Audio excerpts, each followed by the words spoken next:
Olá, você certamente já ouviu falar no sinal vermelho no formato de X, como esse aqui. O símbolo foi idealizado pelo Conselho Nacional de Justiça e a Associação dos Magistrados Brasileiros para que vítimas de violência contra a mulher possam ir até as farmácias e fazer uma denúncia de agressão mostrando o sinal para receber ajuda. A iniciativa começou depois da constatação do aumento dos casos registrados contra a mulher durante o período de isolamento social na pandemia. Em 2020, também foi sancionada uma lei que fortalece o combate à violência doméstica.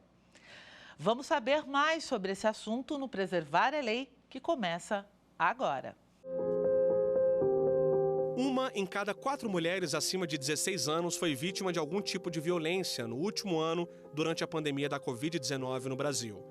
Cerca de 17 milhões sofreram agressões físicas, psicológicas ou sexuais. O confinamento domiciliar e a proximidade com o agressor estão entre as causas do aumento no número de casos. É o que aponta uma pesquisa do Fórum Brasileiro de Segurança Pública.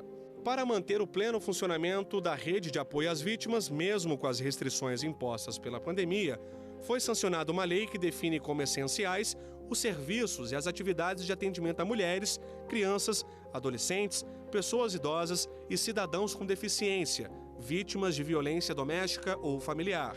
Ela determina que as denúncias recebidas pelas centrais de atendimento deverão ser encaminhadas às autoridades em até 48 horas. Além da agilidade nas demandas, o texto exige que os órgãos de segurança criem canais gratuitos de comunicação para atendimento virtual, acessíveis por celulares e computadores. Se você conhece alguém que está em risco ou precisa de ajuda, denuncie. Ligue 180 na Central de Atendimento à Mulher em situação de violência ou Disque 100, no Serviço de Proteção de Crianças e Adolescentes com foco em violência sexual. Para falar sobre esse assunto, eu converso agora com Dulce Ferrão, psicóloga e membro da equipe As Penhas do Instituto Maria da Penha, e com Domitila Mansur, juíza federal e diretora da Associação dos Magistrados Brasileiros, AMB Mulher. Sejam muito bem-vindas ao Preservar a Lei e eu já começo com a doutora Domitila. O que diz a lei contra a violência e ela contribuiu para incentivar a denúncia, doutora? Sim. Andréia, ao início da pandemia, nós percebemos uma subnotificação, provavelmente em virtude da aproximação das vítimas dos seus agressores e uma certa dificuldade de avaliarmos o porquê dessas subnotificações. Evidentemente, nós temos as vias de acesso ao sistema de justiça, à rede de proteção, mas essas mulheres estavam distantes para denunciar. Por outro lado, o número de feminicídios vinha crescendo. E essas medidas todas vieram em boa hora, essas medidas citadas, que incluem a possibilidade de denúncia online, a necessidade de apreciação rápida dos pedidos, a obrigatoriedade de funcionamento presencial desses pontos que atendam as mulheres, crianças, adolescentes, idosos, vítimas de violência. Eu converso agora com a Dulce, representando as Penhas do Instituto Maria da Penha. Queria saber, Dulce, quais os tipos de violência doméstica e qual é a mais comum? Olá, é um prazer estar com vocês. Temos, dentro da Lei Maria da Penha, tem 5 que são tipificadas, né? Que é a física, a moral, a psicológica, a patrimonial e a sexual. É interessante percebermos que a violência psicológica é a que ela primeiro entra na relação, mas ela é tão sutil e tão deletéria, que não chega a ser percebida. A violência psicológica, ela pode fazer você se sentir desacreditada do seu potencial, né? Pode gerar adoecimentos. E, com isso, nós nos sentimos fortalecidas tendo agora esta modalidade, né, esse tipo de violência sendo tipificado como crime, né? Porque, se eu posso falar isso, os maiores relatos das mulheres a que nós assistimos é de que, ao chegar nos órgãos públicos e informar que está sofrendo de violência psicológica, são muitas vezes hostilizadas, né? Porque, mas você não tem marca no corpo, né? Como é que você vai fazer um corpo de delito? Porque você vai precisar passar por corpo de delito. Outra questão é, elas sofrem violência psicológica em casa, vivem o ciclo da violência, e a gente precisa cada vez mais deixar isso muito esclarecido para toda a sociedade, de que a mulher que está dentro do ciclo de violência, raramente ela se percebe como tal. Só uma questão aí, doutora Domitila, talvez responda. Como provar a violência psicológica? A violência psicológica coloca a mulher numa situação de inferioridade acentuada, é uma das principais causas que impedem a mulher de sair do ciclo de violência, é a situação de menosprezo, de humilhação, incapacitante. E aqui a sua pergunta, Andréia, é das mais importantes. Faz parte do processo penal feminista, dos nossos estudos acerca do tema, e a ideia para que a violência contra a mulher diminua e que nós tenhamos uma vitória nesse campo é que a palavra da vítima seja cada vez mais considerada. A palavra da vítima nessas situações de violência, ela é uma prova essencial, ela é um elemento de informação importantíssimo durante a fase policial, no primeiro momento em que a mulher é atendida no sistema de justiça e traz o seu relato, não pode ser desconsiderada. E na segunda fase da persecução penal, do processo, em que estamos no processo, é um elemento de convicção dos mais fortes. Eu chego até mesmo a dizer que deve ser feita a prova de que esta mulher não está falando a verdade. Deve haver uma inversão do ônus dessa prova. Por quê? No caso da violência psicológica, a exigência de estudos, laudos, submissão dessa mulher à perícia, arrolar testemunhas, isso acaba causando uma revitimização no processo que depõe fortemente contra a mulher e agrava ainda mais essa violência psicológica sofrida. Bom, e vamos assistir agora a campanha Sinal Vermelho contra a Violência Doméstica, que é uma produção aí da Associação dos Magistrados Brasileiros e do Conselho Nacional de Justiça. Vamos ver. Às vezes, o grito de socorro é silencioso e pode vir de um simples batom. Durante a pandemia, as mulheres estão mais expostas à violência doméstica e com menos oportunidades de pedir ajuda pela proximidade com o agressor. Se esse é o seu caso, faça um X vermelho na palma da sua mão e mostre na farmácia ao atendente. A polícia militar será chamada. Você não está sozinha. Sinal vermelho contra a violência doméstica. Doutora Domitila, já tem havido muitos retornos, as pessoas são estimuladas a denunciar, e depois que denunciam, o que acontece? Já tem um resultado positivo? Essa campanha foi muito bem aceita pela população.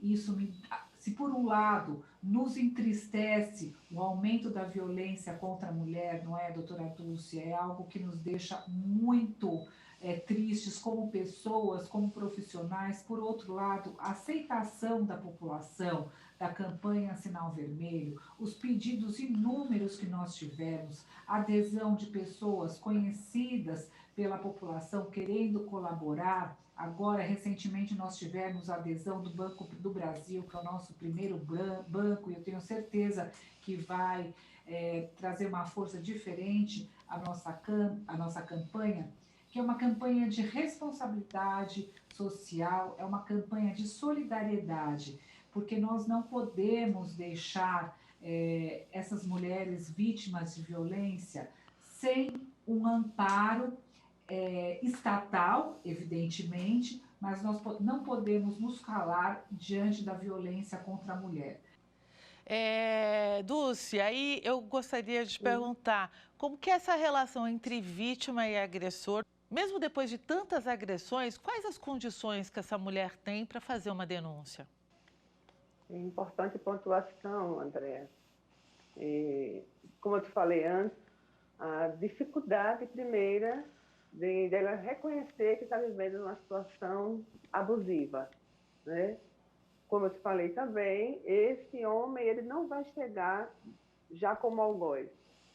Por outro lado, como ele não chegou como algoz até ela, também o ciclo de amizades dele, ele fica um pouco que blindado pelo ciclo de amizades, tá? Ele faz questão, dentro dessa violência psicológica e moral, ele começa também a tirar o brilho dessa mulher e mostrar que ela não é tão legal como parece ser.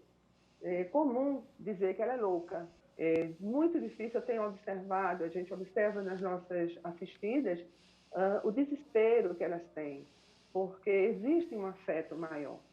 Lembra também que na infância, muitas dessas mulheres ouviram: eu estou fazendo isso porque eu te amo. Né? Você vai ficar de castigo e bate. E outras também relatam de que dentro do seio familiar elas foram desacreditadas. Quem vai querer saber de você? Você é tão assim. Né? Ali tem aquela história: come para ficar bonita, né? Se tu não ficar bonita, ninguém vai te querer. Ou, para de comer, tu estás muito gorda. Como é que tu vai querer conquistar alguém? Então, essa mulher, desde a infância, ela já vem sendo desacreditada. Uma das questões que elas relatam muito é que amam tanto e não querem ver esse homem sofrer. Então, para eles, será uma desonra ser chamada à delegacia ou até mesmo colocar uma tornozeleira. Né? Elas se desesperam nesse sentido. Outra questão também, dentro da violência psicológica, é bom a gente retomar, quando essa mulher está bem fragilizada, como vocês vinham me perguntando, e por que ela não consegue sair, ela prefere muitas vezes, para acabar o sofrimento, tirar a vida. E a gente precisa ter uma atenção especial. Quando uma mulher é violentada, ela sofre violência, não ela só sofre, mas toda a sociedade vai sofrer as consequências dessa violência. E o Preservar a Lei faz agora uma pequena pausa. A gente volta já.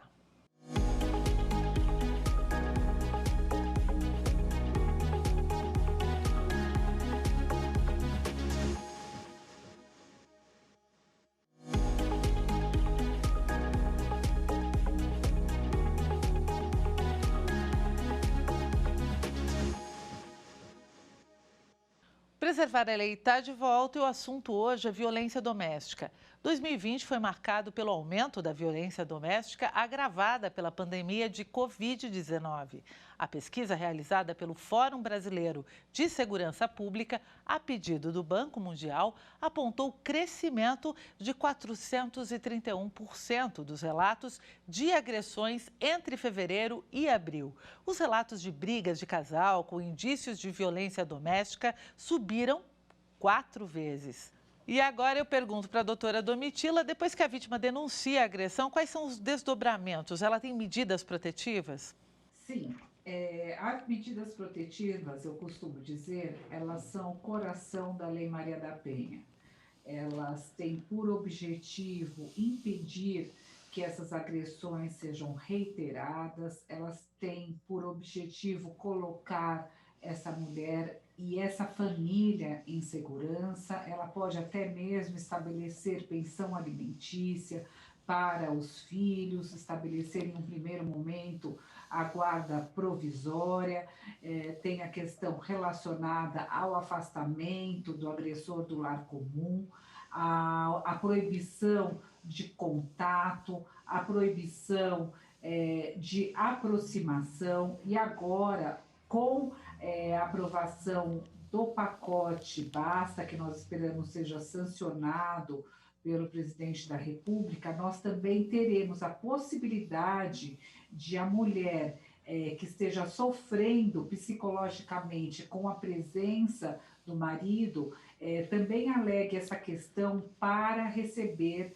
uma medida protetiva de afastamento do agressor do lar comum.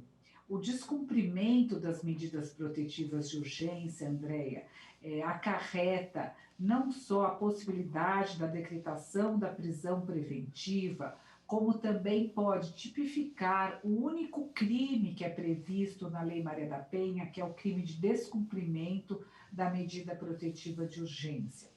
O juiz pode decretar a prisão preventiva se entender que a medida protetiva de urgência por si só não vai ser adequada, não vai ser útil, necessária, tão somente à contenção daquela situação. Então, é uma das hipóteses que o artigo 313, inciso 3º do Código de Processo Penal traz para, excepcionalmente, ser decretada a prisão preventiva do agressor. Essa nossa pandemia aqui, não é, doutora Dulce? Vamos frisar que também é uma pandemia a violência contra a mulher, assim reconhecida pela ONU.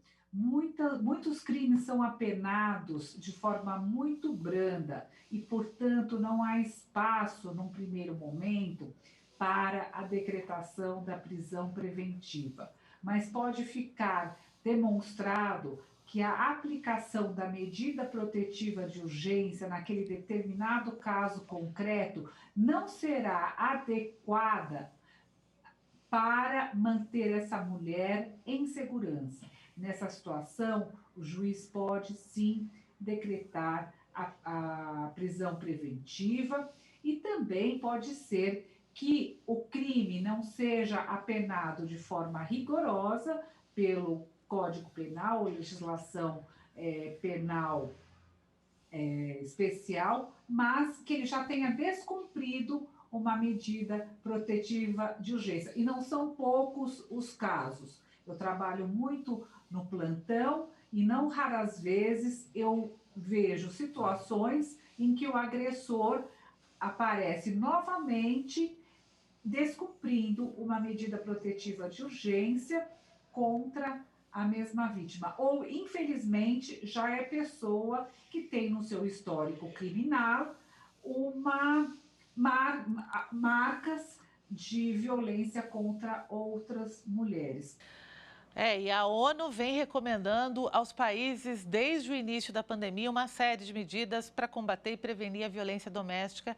E entre as propostas estão maiores investimentos em serviços de atendimento online, estabelecimento de serviços de alerta de emergência em farmácias e supermercados e a criação de abrigos temporários para vítimas de violência de gênero.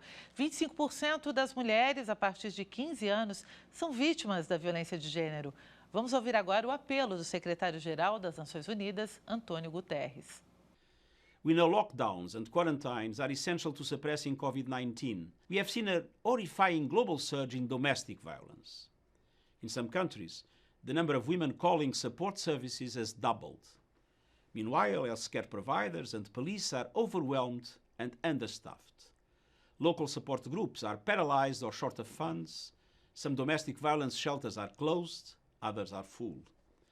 I urge all governments to make the prevention and redress of violence against women a key part of their national response plans for COVID-19.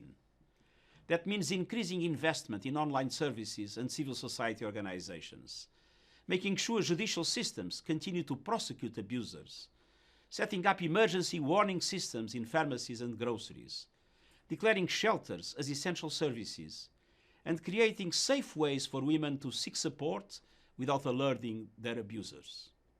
Women's rights and freedoms are essential to strong, resilient societies. Together we can and must prevent violence everywhere from war zones to people's homes, as we work to beat COVID-19. Dulce, o que é essa violência de gênero? A gente viu aí que são meninas de 15 anos. Elas são as principais vítimas? Basicamente, em países não só latino-americanos, mas países onde esse machismo estrutural ele predomina. Então, desde pequeno existe aquela máxima, a menina cuida da casa e o menino vai para a rua. E o menino, já desde pequeno, e assim, ainda bem que está sendo mudado, porque isso aí é um compromisso e responsabilidade nossa, de cada pai, cada mãe de família. Dizer que o menino e a menina, eles podem tudo e, principalmente, eles devem respeito um ao outro.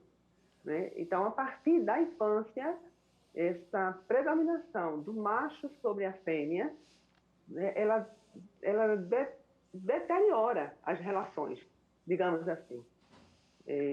A menina, por outro lado, ela passa a acreditar que sim, ela tem menos valor, ela tem menos força, e tem menos direitos também. Ela vai internalizando. Chega na fase adulta, encontra um cidadão que muitas vezes se transveste de alguém sensível e que lhe dá valor, e é nessa fantasia que ele faz e consegue fazer com que ela, já se percebendo, sendo valorizada por ele, porque ele é a única pessoa que observou o que ela tem de bom, e aí ela vai começa a meio que obedecer e seguir as regras que ele determina, sem se dar conta disso, viu, gente? Sem se dar conta. Doutora Domitila, esse mesmo estudo aponta que a maior taxa de violência se concentra em países de baixa renda. A maior concentração fica na América Latina, com 25%. Como reverter esses números? E a gente ouviu também aí pela campanha da ONU que haveria necessidade de uma sinalização em farmácias, supermercados. Bom, a AMB fez esse papel muito bem. Queria aí uma avaliação da campanha. Sim, o secretário-geral trouxe algumas situações que precisam ser implementadas.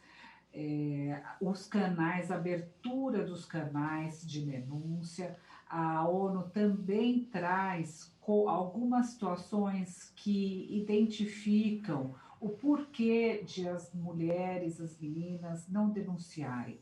Elas não sabem como denunciar, elas não sabem o que esperar do sistema de justiça e elas têm muito medo.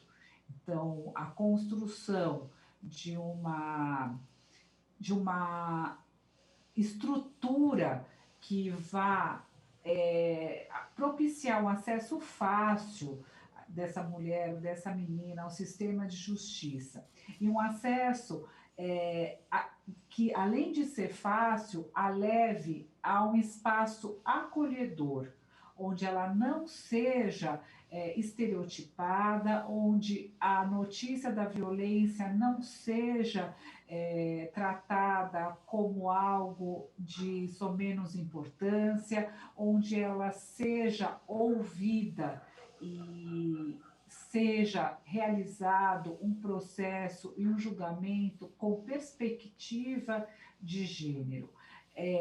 O julgamento deve ser do processo, o julgamento não deve ser da vítima. Elas precisam entender que isso cabe ao Estado, que o processo cabe ao Estado. E eu não raras vezes disse a várias mulheres para deixarem a culpa comigo como juíza, porque ali eu estava representando o Estado, porque a conduta desenvolvida por aquela determinada pessoa, pelo agressor ou pela agressora, porque também as relações entre as mulheres, uma mulher pode também praticar um ato de violência contra outra mulher, e nós podemos sim também aplicar aí a Lei Maria da Penha, a autora do fato deve ser avaliada a conduta dela por atingir um bem tutelado pela lei brasileira, pela nossa legislação,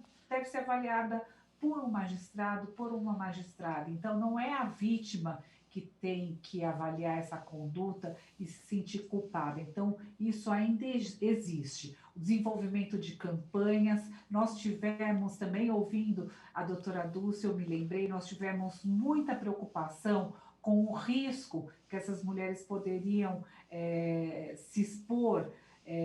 Elas poderiam se expor a um risco se nós não desenvolvêssemos de forma acertada essa campanha, por isso que nós optamos ao início pelas farmácias e agora a campanha se expande ao varejo, à rede hoteleira, aos condomínios, aos bancos. Nós tivemos episódios que foram divulgados de mulheres que na fila do benefício pediram auxílios marcando um sinal num papel e conseguiram ingressar no sistema de justiça.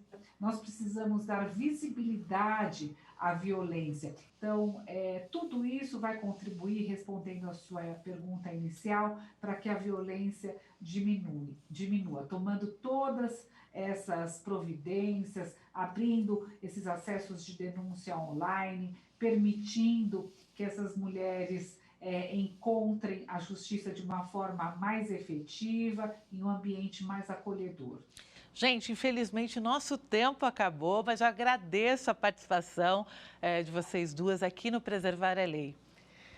É isso, o programa fica por aqui. Acompanhe nossa programação no site da TV Justiça e também no nosso canal no YouTube. É isso, até a próxima!